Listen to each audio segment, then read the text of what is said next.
जय श्री श्याम दोस्तों, grooming business insights में आपका बहुत बहुत स्वागत है। शुरुआत करते हैं आज की अपनी पहली अपडेट से। हमारी पहली अपडेट आ रही है अमेरिका की तरफ से। बता दें कि अमेरिका का जो स्टेट डिपार्टमेंट है उसके जो डेप्यूटी स्पोक्स पर्सन है वेदांत पटेल, उन्होंने रिसेंटली अमेरिकन गवर्नमेंट की तरफ से एक स्टेटमेंट जारी किया है और कहा है कि ईरान के साथ जो भी देश अपनी ट्रेड और बिजनेस डील्स करना चाह रहे हैं उन्हें पोटेंशियल रिस्क के लिए तैयार रहना चाहिए। बता दें आपको कि ये जो स्टेटमेंट है ये बहुत ही ज्यादा इंपॉर्टेंट हो जाता है क्योंकि इसके कुछ ही घंटों पहले इंडिया की ईरान के साथ चाबहार पोर्ट में एक बड़ी डील साइन हुई है और वो भी 10 सालों के लिए, जहां पर इंडिया को सेंट्रल एशिया और यूरोप का एक्सेस मिल जाता है पाकिस्तान को बाईपास करते हुए। और माना यह जा रहा है कि यूएस इस डील से खुश नहीं है और इसके पहले भी यूएस ने कहा हुआ है कि ईरान के साथ डील करने में काफी खतरा है, आपको सैंक्शंस का सामना करना पड़ सकता है। और ये डील होने के कुछ ही घंटों के बाद यूएस ने इस बात को फिर से दोहराया है। क्या लगता है आपको, क्या इससे यूएस और इंडिया के रिलेशंस पर कुछ बड़ा असर पड़ सकता है? बताएं कमेंट में। अगली खबर आ रही है इंटरनेशनल मॉनेटरी फंड की चीफ क्रिस्टलिना जॉर्जिवा की तरफ से। बता दें आपको कि क्रिस्टलिना जॉर्जिवा ने रिसेंटली एआई के डेवलपमेंट को लेकर एक बड़ी स्टेटमेंट दी है। उन्होंने कहा है कि डेवलप्ड नेशंस में एआई से होने वाले जो जॉब को खतरा है वो 60% से भी ज्यादा जॉब्स पर है। यानी कि उनका मानना है यूएस, यूके, फ्रांस जैसी जो कंट्रीज हैं वहां पर अगर एआई बहुत ही ज्यादा प्रेफर किया जाता है तो 60% के करीब ऐसी जॉब्स हो सकती हैं, ह्यूमन जॉब्स हो सकती हैं जिन पर डायरेक्ट इंपैक्ट आएगा और इससे इकोनॉमी पर भी फर्क पड़ेगा। उन्होंने ये भी बताया कि इससे इनकम इनइक्वालिटी बढ़ सकती है क्योंकि जो लोग प्रिविलेज्ड हैं वो लोग एआई को इंटीग्रेट कर सकते हैं अपने सिस्टम्स में, लेकिन जो लोग प्रिविलेज्ड नहीं है शायद उन्हें बहुत ज्यादा तकलीफ होने वाली है। उसी के साथ उन्होंने एआई के फायदे भी गिनाए। उन्होंने बताया कि किस तरीके से ह्यूमन प्रोडक्टिविटी को बढ़ाने के लिए भी एआई काफी इंपॉर्टेंट रहने वाला है। क्या लगता है आपको, एआई से फ्यूचर में क्या इंपैक्ट पड़ सकता है ह्यूमन जॉब्स पर? बताइएगा अपनी राय कमेंट में। अगली खबर में हम बात करेंगे इन्फ्लेशन के बारे में। बता दें आपको कि देश के अंदर जो कंज्यूमर प्राइस इंडेक्स है, रिटेल इन्फ्लेशन है, इसमें अप्रैल के महीने में 0.02% की गिरावट दर्ज की गई है। अगर हम अप्रैल के महीने की बात करें तो 4.83% के करीब इन्फ्लेशन रह रही है, जबकि मार्च के महीने में यही जो इन्फ्लेशन है 4.85% के करीब थी। यहाँ पर यह बात जानना भी जरूरी है कि जो क्लोथिंग और फुटवेयर के मार्केट है यहाँ पर भी प्राइसेस में ज्यादा शूटअप नहीं देखा गया है, जिसकी वजह से इन्फ्लेशन कूल डाउन हुई है, लेकिन ये बहुत ही ज्यादा मार्जिनल रह रहा है। अभी भी हमारा जो आरबीआई का एम है कि इन्फ्लेशन को 4% के नीचे लाना है, ये उससे थोड़ा दूर रह रहा है। आरबीआई चाहता है कि इन्फ्लेशन 4% के नीचे आ जाए, जिसकी वजह से हमें इंटरेस्ट रेट में कट देखने को मिल सकते हैं। पिछले कुछ टर्म्स में हमने देखा है कि आरबीआई ने इंटरेस्ट रेट में कोई कटौती नहीं की है। अगली खबर में हम बात करेंगे फूड टेक कंपनी जोमैटो के बारे में। जोमैटो के बारे में आप जानते हैं देश की एक बड़ी फूड टेक कंपनी है जो मार्केट में लिस्टेड भी है।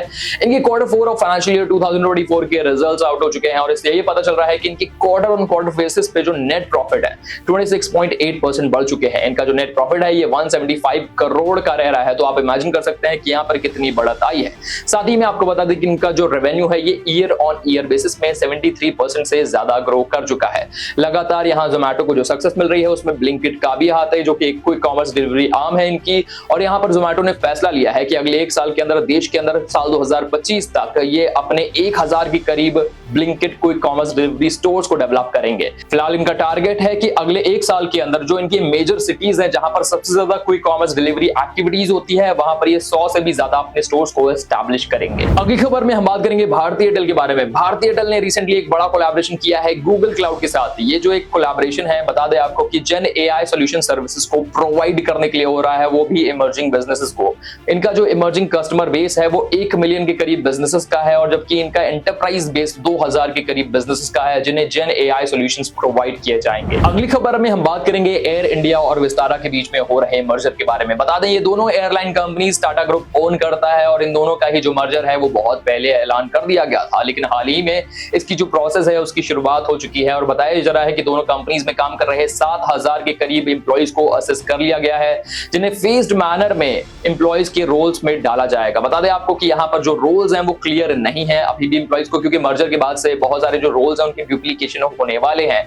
इन डुप्लीकेशन को हटाना भी पड़ेगा और यहाँ पर जो एप्रोप्रिएट रोल्स हैं उन्हें फिल भी करना पड़ेगा, जो कि जून के आखिर तक यानी कि जून 2024 के आखिर तक क्लियर हो जाएगा। अगली खबर आ रही है श्रीराम फाइनेंस की तरफ से, जो कि फाइनेंस वर्ल्ड में एक जाना माना नाम है। बता दें आपको कि श्रीराम फाइनेंस ने रिसेंटली एक फैसला लिया है कि अपने हाउसिंग फाइनेंस बिजनेस को सेल करने वाले हैं और इनका जो हाउसिंग फाइनेंस बिजनेस है ये एक अमेरिका बेस्ड कंपनी वॉरबर्ग को सेल करेंगे और जो प्राइस है ये 4600 करोड़ से ज्यादा का रहने वाला है, जहां पर श्रीराम फाइनेंस इस कंपनी के अंदर अपने 85% के करीब के स्टेक्स को सेल करेंगे। वहीं पर एक और कंपनी है जिसके पास 15% के करीब के स्टेक्स है, जो अमेरिका में ऑलरेडी बेस्ड है। वो कंपनी भी वॉरबर्ग को अपने स्टेक्स 15% के करीब के सेल करेगी। अगली खबर में हम बात करेंगे फ्लिपकार्ट के बारे में। फ्लिपकार्ट के बारे में आप जानते हैं एक बड़ी ई कॉमर्स प्लेटफॉर्म कंपनी है और इसे वॉलमार्ट ओन करती है, जो कि अमेरिका में बेस्ड है। बताया जा रहा है कि फ्लिपकार्ट जिसका हेडक्वार्टर सिंगापुर में है, वो अब शिफ्ट होकर इंडिया में आ सकता है। बताया जा रहा है कि फ्लिपकार्ट अपने डोमिसाइल को सिंगापुर से इंडिया में शिफ्ट करेगा और इसके पीछे की जो बड़ी वजह है वो ये है कि इससे फ्लिपकार्ट अपने हैवी टैक्सेस से बचना चाहता है। यहाँ पर कुछ पॉलिसी चेंजेस हुए हैं जिसके चलते फ्लिपकार्ट ने ये फैसला लिया है और आगे आने वाले वक्त में आप देखेंगे कि फ्लिपकार्ट जल्द ही इंडिया में अपने डोमिसाइल को शिफ्ट कर लेगा। इसके पहले भी सेम इंस्टेंस फोन पे ने लिया था। फोन पे एक अनदर वॉलमार्ट ओन कंपनी है जो इंडिया में बेस्ड है। बता दें आपको कि उसका भी डोमिसाइल सिंगापुर में हुआ करता था और उसने भी अपने डोमिसाइल को इंडिया में शिफ्ट कर लिया था और इस दौरान फोन पे के जो शेयर होल्डर्स हैं उन्होंने करीब 8,000 करोड़ के टैक्सेस भी पे किए थे। अगली खबर आ रही है हीरो मोटोकॉर्प की तरफ से, जो देश की एक बड़ी टू व्हीलर कंपनी है जो दुनिया भर में फैली भी हुई है। और बताया जा रहा है कि हीरो मोटोकॉर्प पहली ऑटो कंपनी बन चुकी है जो अब ONDC यानी कि open network for digital commerce पर मौजूद हो चुकी है।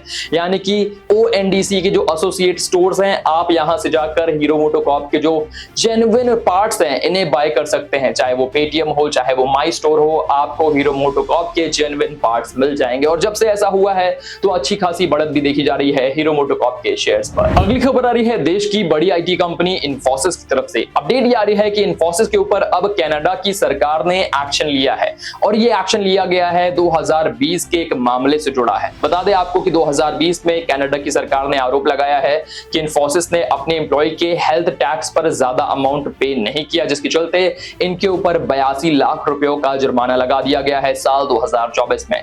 ये हुआ है 9 मई 2024 को। इसकी जानकारी हाल ही में अभी इन्फोसिस ने दी है, जिस पर इन्फोसिस का कहना है कि इससे हमारा जो बिजनेस फंडामेंटल है उस पर कोई असर नहीं पड़ने वाला है। हमारे फाइनेंशियल्स जैसे अच्छे थे वैसे ही अच्छे रहेंगे और ये यहाँ पर 82 लाख की पेनल्टी कैनेडियन गवर्नमेंट ने इन्फोसिस के ऊपर लगाई है। अगली खबर में हम बात करेंगे एस जयशंकर के बारे में, जो हमारे देश के विदेश मंत्री हैं। इन्होंने हाल ही में नेशनल स्टॉक एक्सचेंज का एक इवेंट अटेंड किया और उस दौरान इन्होंने इन्वेस्टर्स को लेकर कुछ स्टेटमेंट्स दिए हैं। एस जयशंकर ने कहा कि ज्यादातर जो इन्वेस्टर्स हैं वो 4 जून 2024 का इंतजार कर रहे हैं, बेसब्री से इंतजार हो रहा है, क्योंकि उस दिन ही खुलासा होगा लोकसभा इलेक्शन 2024 के रिजल्ट्स का। तब पता चलेगा कि किस तरह की गवर्नमेंट देश में अगले 5 साल तक रूल करेगी और इससे ही इन्वेस्टर्स अंदाजा लगाते हैं कि क्या पॉलिसीज रह सकती हैं, क्या पॉलिसी में कंटिन्यूटी रहेगी या फिर यहाँ पर कुछ डिस्ट्रप्शन आ सकता है। इसी के चलते जो हमारे विदेश मंत्री हैं उन्होंने कहा है कि ज्यादातर जो विदेशी इन्वेस्टर्स हैं वो वेट कर रहे हैं 4 जून का। बता दें आपको कि इसके पहले हमारे जो होम मिनिस्टर हैं अमित शाह, उनसे भी एक स्टेटमेंट में पूछा गया था क्या आपको क्या लगता है जो शेयर मार्केट नीचे जा रहा है इसके पीछे की क्या वजह हो सकती है, क्या लोग सोच रहे हैं कि गवर्नमेंट वापस से कंटिन्यू नहीं हो पाएगी। तो हमारे जो होम मिनिस्टर हैं उन्होंने भी एक खुला स्टेटमेंट देते हुए कहा कि किस तरीके से 4 जून तक आपको जितना भी बाय करना है बाय कर लीजिए, उसके बाद शायद आपको मौका ना मिले। और तब से हम देख रहे हैं कि जो मार्केट लगातार 5 दिनों से नीचे गिर रहा था उसमें अब अच्छी खासी बढ़त आ रही है। अगली खबर आ रही है देश की एक बड़ी steel producer company Jindal steel और पावर की तरफ से। बता दें कि जिंदल स्टील और पावर के Q4 ऑफ फाइनेंशियल ईयर 2024 के रिजल्ट आउट हो चुके हैं और इंटरेस्टिंगली इनका जो नेट प्रॉफिट है ये 100% से ज्यादा बढ़ चुका है। इसके बावजूद एस्टिमेट्स जो एनालिस्ट ने लगाए हुए थे उसे इसने मिस किया है। यहाँ पर इनका जो नेट प्रॉफिट है ये 933 करोड़ के करीब रह रहा है, जबकि एनालिस्ट ने एस्टिमेट किया था कि ये 1000 करोड़ से ज्यादा क्रॉस हो सकता है। अगली खबर आ रही है अमेरिकन कंपनी वॉलमार्ट की तरफ से। वॉलमार्ट ने रिसेंटली एक बड़ा फैसला लिया है। इन्होंने अपने सैकड़ों एम्प्लॉइज को फायर कर दिया।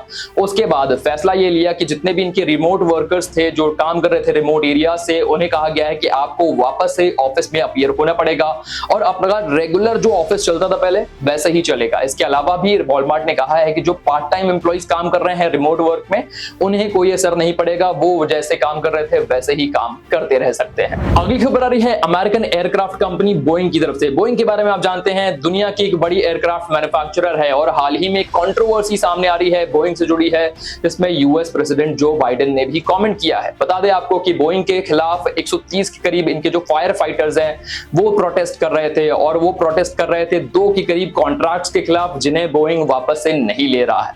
बता दें आपको कि बोइंग ने उनके साथ ऐसा कुछ किया है जिसके बाद से अमेरिकन प्रेसिडेंट को भी इंटरफेयर करना पड़ा है। बोइंग ने 130 के करीब फायर फाइटर्स को लॉकआउट आउट कर दिया, जिसके बाद से अमेरिकन प्रेसिडेंट ने भी इनकी बहुत ही ज्यादा क्रिटिसिज्म की और कहा कि आपको ऐसा नहीं करना चाहिए, इंस्टेड आपको एक ऐसा रेजोल्यूशन लेकर आना चाहिए जिससे ना सिर्फ बोइंग का फायदा हो बल्कि फायर फाइटर्स का भी फायदा हो। तो यहां हम सम अप करते हैं आज के अपने इस वीडियो को। आई होप आपको ये वीडियो पसंद आया होगा। वीडियो पसंद आया हो तो इसे लाइक कर दे, ज्यादा से ज्यादा अपने दोस्तों तक शेयर करना ना भूलें। मिलेंगे अगली वीडियो में, तब तक के लिए शुक्रिया, गुड बाय, टाटा, जय श्री श्याम।